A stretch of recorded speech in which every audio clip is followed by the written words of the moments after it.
Salut à vous, autopsiens et autopsiennes. J'espère que vous allez bien et que vous profitez de la trêve internationale pour se ressourcer avant que les choses sérieuses ne reprennent avec le Barça.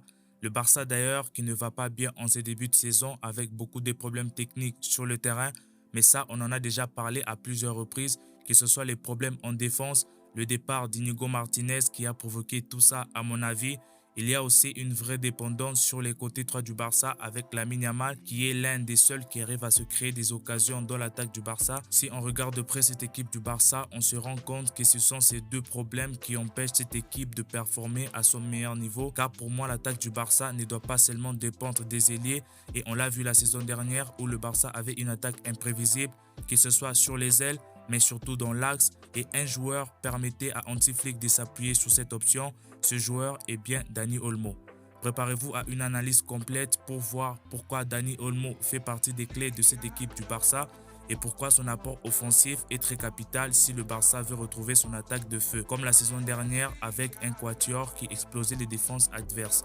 Aujourd'hui, Dani Olmo semble en difficulté depuis la fin de la saison dernière. Il a toujours du mal à s'imposer définitivement dans cette équipe du Barça et son rôle dans l'équipe est de plus en plus remis en question. Bienvenue pour une nouvelle autopsie.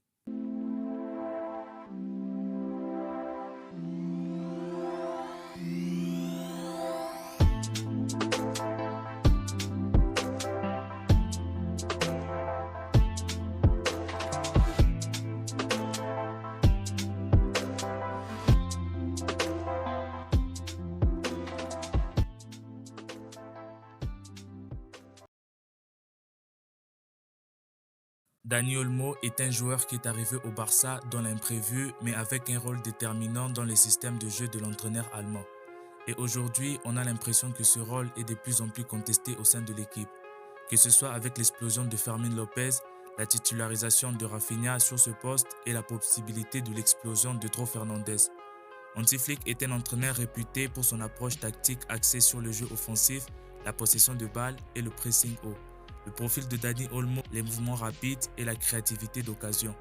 L'attaque est au corps de son projet, on l'a répété à plusieurs reprises et ça se voit par le score qu'inflige le Barça à ses adversaires. Dani Olmo est un joueur polyvalent, capable d'évoluer à plusieurs postes en attaque, sur les ailes, en numéro 10 en tant que milieu offensif et en faux numéro 9.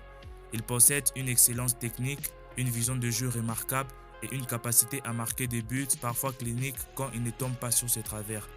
La polyvalence de Dani Olmo est un atout majeur pour Hansi Flick.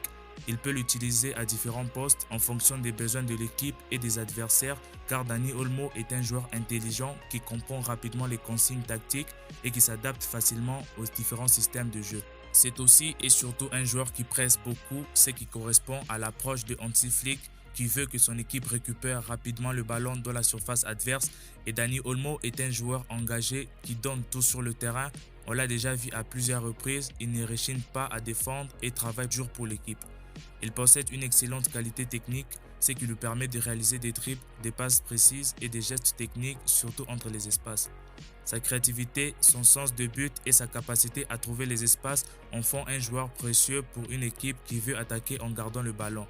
Mais comme on le voit depuis le début de la saison dernière, Dani Olmo semble avoir des difficultés à s'imposer définitivement dans cette équipe du Barça, donc sa capacité à s'intégrer tactiquement est primordiale. Dani Olmo a du mal à performer avec le Barça depuis la fin de la saison passée. Son impact sur le terrain est inexistant, son rendement dans l'équipe est insuffisant pour le Barça et Hansi Flick a dû prendre certaines décisions pour essayer de le bouger un peu, comme titulariser Fermin Lopez par moment ou encore faire jouer Rafinha au numéro 10, bien que ça ne marche toujours pas. Dans un premier temps, le rôle de Dani Olmo au Barça se marie bien dans un système avec un milieu à 3 où il équipe ce rôle de meneur de jeu. Il peut alors dicter le tempo, créer des occasions, se projeter vers l'avant et bien d'autres choses.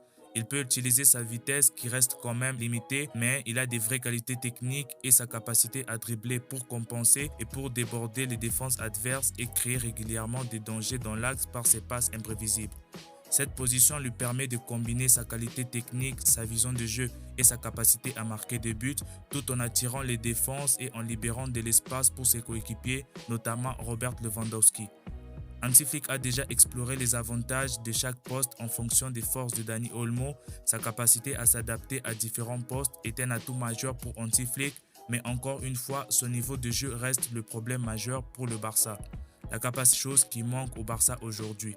Le danger vient principalement d'un seul côté, du côté qu'occupe Lamine Yamal, et le Barça souffre cruellement d'un manque de créativité au milieu de terrain. Et c'est en partie à cause de la baisse de forme de Dani Olmo, car quand il était à son meilleur niveau, son impact sur le jeu offensif était crucial pour le Barça et le Barça pouvait se créer des occasions tout en maîtrisant le ballon, chose qui est improbable aujourd'hui quand on voit les derniers. Que là, ça veut dire une chose, que la vidéo te plaît, donc n'hésite surtout pas à mettre un pouce bleu et surtout à t'abonner pour me donner de la force à continuer avec des vidéos comme celle-ci. Il y en aura beaucoup sur la chaîne, surtout que c'est gratuit et ça me soutient beaucoup. Merci à ceux qui le feront. On approche rapidement les 1000 abonnés pendant que je tourne cette vidéo. Ça fait vraiment progresser la chaîne et on continue avec la vidéo. Dani Olmo possède des qualités qui peuvent transformer l'attaque du Barça en apportant à la fois de la créativité et de l'efficacité, car quand il est dans un bon jour, il peut être inarrêtable et l'attaque du Barça pourrait être imprévisible. Il est capable de délivrer des passes décisives, de trouver des passes clés dans des espaces. Il possède une vraie vision de jeu, des purs numéro 10 à l'ancienne. La coordination avec les attaquants et sa capacité à combiner avec les attaquants, à créer des mouvements offensifs en une seule touche de balle et à se rendre disponible est vraiment bénéfique pour les Barça cette saison. Et ce n'est pas tout, car il est aussi capable de lire le jeu, d'anticiper les actions et de prendre des décisions intelligentes. Par exemple, temporiser le ballon au lieu de lancer un attaquant à pleine balle comme l'a fait le Barça le week-end dernier face au Rayo Vallecano. Sa vitesse, bien qu'assez limitée, et surtout son agilité lui permet de se déplacer rapidement et de semer la panique dans la surface de réparation adverse, comme je l'ai toujours dit avec les passes fantômes qu'il met à mal les défenses adverses, sachant que Dani Olmo peut aussi utiliser les deux pieds. Son rôle dans le pressing et la récupération du ballon est essentiel, même si je ne m'attarderai pas là-dessus, car tout joueur au Barça est capable de répéter ses efforts sous Hansi Flick. Le problème de Dani Olmo, c'est au niveau de son intensité. Sa détermination peut faire basculer une rencontre ou encore changer le visage d'une équipe. Mais le problème, c'est sur son implication à tous les niveaux. Dani Olmo est un joueur qui semble avoir perdu la flamme et même si Hansi Flick semble réellement lui faire confiance, on sent une vraie déception auprès de nous les fans et surtout auprès de Hansi Flick lui-même. Fermin Lopez est bon, mais pour l'instant, il n'est pas assez consistant pour postuler à une place de titulaire indiscutable dans cette équipe du Barça. Le Barça qui souffre vraiment des vrais problèmes d'intensité et de créativité au niveau de l'axe de l'attaque. Et bien sûr, en rajoutant les problèmes en défense, tu te retrouves avec un casse-tête. Même si pour le dernier point, je pense qu'Hansi Flick devrait se démerder pour ça. Mais quant aux problèmes de créativité, je pense que Dani Olmo peut vraiment régler les problèmes que traverse le Barça en ses débuts de saison. Plusieurs facteurs seront déterminants si le Barça veut revenir à son meilleur niveau et Dani Olmo résout une partie de l'équation. La confiance de Hansi Flick sera essentielle pour que Dani Olmo puisse s'exprimer pleinement sur le terrain. La concurrence est rude dans une équipe comme le Barça, mais tous les joueurs sont capables de jouer à ses postes. Je pense que Dani Olmo est le plus complet dans le système de jeu de Hansi Flick. La gestion de la pression, des attentes et la concurrence, sa capacité à rester en forme et à éviter les blessures seront l'une des clés si le Barça veut retrouver un Dani Olmo à 100% de ses capacités. En conclusion, Dani Olmo possède toutes les qualités pour redevenir un joueur clé dans le système de jeu de Hansi Flick. Sa polyvalence, sa technique, sa vision de jeu et son engagement en font un joueur idéal pour le Barça. S'il parvient à rester en bonne santé déjà et se sentir à nouveau soutenu par son entraîneur, il pourrait bien redevenir l'un des joueurs les plus importants du club comme il a été l'an dernier afin d'aider le Barça de ne plus dépendre du côté droit de l'attaque, donc de Lamine Yamal, et on a hâte de le revoir briller cette saison.